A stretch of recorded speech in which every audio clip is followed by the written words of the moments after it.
안녕하세요. 16기 제자대학 졸업생 제자대학 B반 윤정심 집사입니다.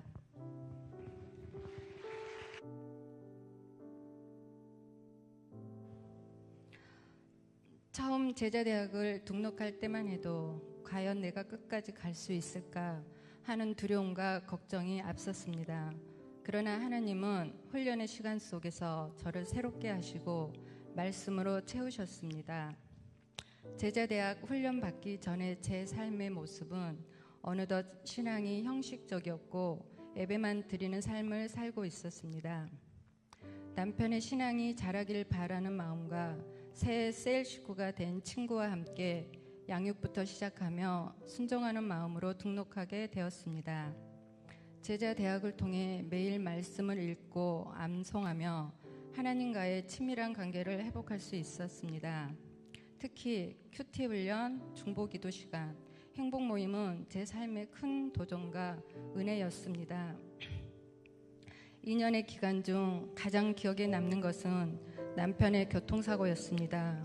작년 5월 중순쯤 갑자기 걸려온 전화기 너머 남편의 목소리는 무서움과 공포에 가득 차 있었습니다. 나오지 않는 소리로 나 사고 났어 라고 말을 하는데 목소리 들으니 살아는 있구나 하는 감사함이 더 컸습니다.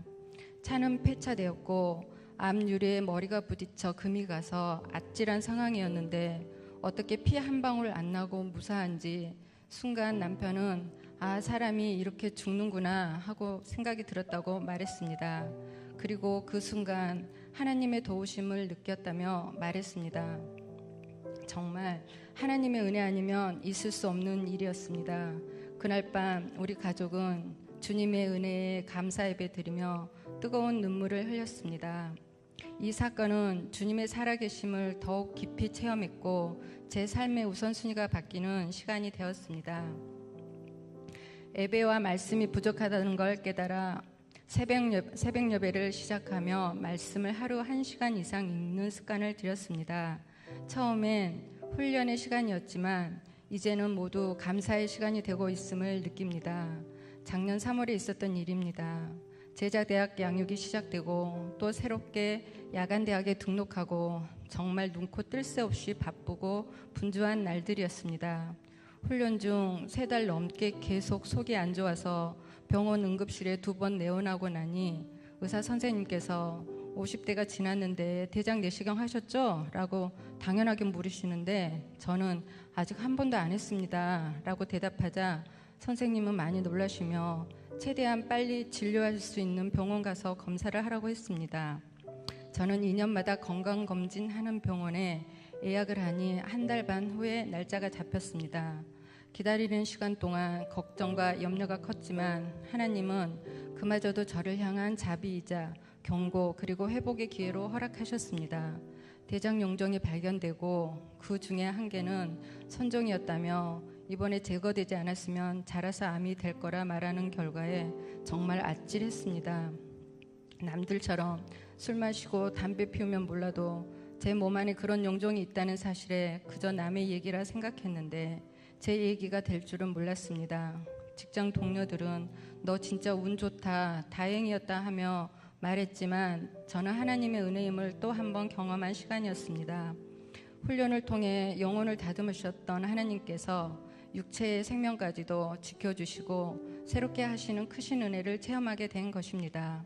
몇 번의 사건들을 통해 사단은 양육받는 기간 동안 계속 저에게 훈련을 방해하고 막았지만 저는 오히려 너 웃기지 마 무시하며 이겨내는 단단함이 제 속에 쌓이고 있었습니다.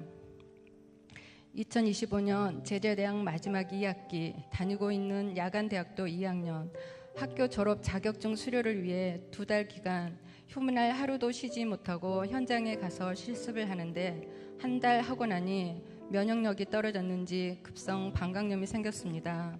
1달 내내 낫질 않고 고생하고 있었습니다.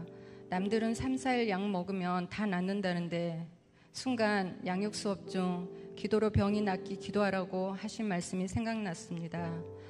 내가 기도보다 병원을 더 의지했구나. 저는 저의 믿음 없음을 회개하며 기도를 하였습니다. 먹던 약을 내려놓고 기도하며 믿음으로 나가니 어느 순간 병은 더 이상 저를 괴롭히지 않았습니다. 제자대학 양육과 학교의 합기가 겹쳐서 정말 두 가지 다 병행하는데 체력이 되지 않는다는 걸 느껴 한 가지는 내려놔야겠다고 마음먹는데 제자대학은 포기하지 말자. 그래 하나님이 기뻐하시는 걸 먼저 하자. 마음 먹고 우선순위를 정하고 나니 머리가 맑아졌습니다. 당연한 일이었지만 사단은 매 순간 저를 밀가루로 흔들려고 정말 할 수만 있다면 방해하려고 했던 것 같습니다. 제자대학 2학기가 시작되고 4월엔 잘 다니고 있던 직장에서 본사와는 상관없이 공고사직으로 직장은 정리되었습니다. 그러나 그 시점이 바로 양육훈련을 통해 영적으로 가장 깨어있던 때였습니다. 말씀과 기도로 주님을 더 가까이 찾던 시기였기에 저는 퇴사를 두려움보다 믿음으로 받아들일 수 있었습니다. 그런데 퇴사와 맞물려 전혀 예상하지 못했던 기회가 열렸습니다. 알고 지내던 친구가 연락을 주었고 뜻하지 않게 새로운 사업장을 인수받게 되었습니다.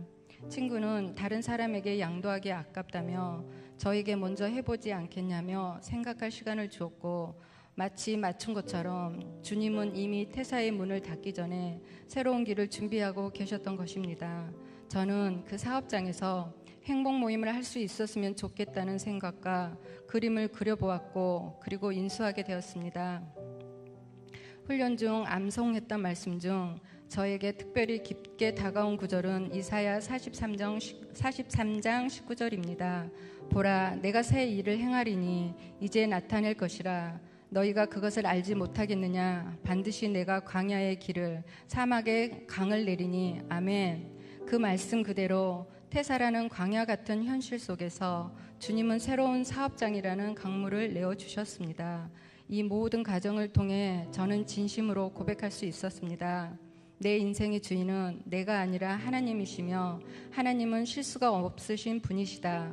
제자대학 양육은 그분의 음성을 듣고 순종하는 법을 배우는 시간들이었고 그 훈련이 없었다면 저는 결코 믿음으로 이 결정을 내릴 수 없었을 것입니다.